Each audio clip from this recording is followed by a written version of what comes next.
Hi guys, today I've been out picking wild garlic. I go every year and I did film it last year, so I'll leave the link to that video below. And I'm going to show you now everything that I've made. This is quite a big bunch of garlic, but it's going to last this garlic for the whole year and we're going to do lots of different things with it. The first thing you need to do to get the garlic ready is to give it a good wash.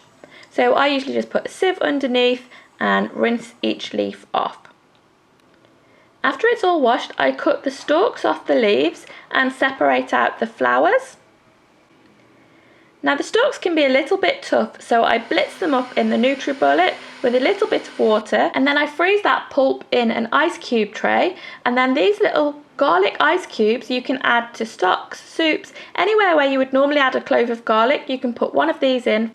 For dinner I'm making gyoza. This is a recipe that I do have on my blog and it's quite a popular one. I'm taking 5 grams of the garlic leaves, and it's actually only 3 leaves usually, and I just roll those up, and that's so I can dice them up quite finely.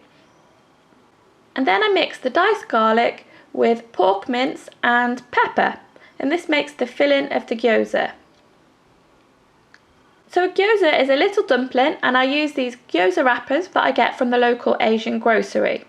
So you take one sheet at a time and you circle the edge with water. That helps the dumpling to stick. Fold it over into a tidy half moon shape. Just get rid of any bits of garlic that are sticking to the outside. And you want to smooth it down. This is really important so there's no air inside there, because if there's air it's going to burst when you cook it. Then you just concertina the edges. Making the gyoza is quite a time-consuming process, and the wrappers are so thin they dry out quite quickly. So I just cover them with a damp bit of kitchen roll or a tea towel while I'm working. Then you just fry them in the pan. They take a couple of minutes on each side and the gyoza wrapper goes all crispy, and inside you've got a really nice pork and garlic filling. Next up is garlic oil. Now this makes a really great gift and it'll keep in the cupboard for ages. I just use a virgin olive oil and these small glass Kilner bottles. I roll the garlic up again, but this time I'm not dicing it, you just pop it straight into the bottle, and there are 6 leaves per bottle, and then using a funnel you fill it with oil. The garlic's quite potent, so it doesn't really need to sit for very long until you start using it, just a couple of days for it to infuse. The final garlic recipe is also another one from my blog, and this is for wild garlic butter. So again, you dice up the garlic, and this is 50 grams of the wild garlic, and then you just mix it with soft butter.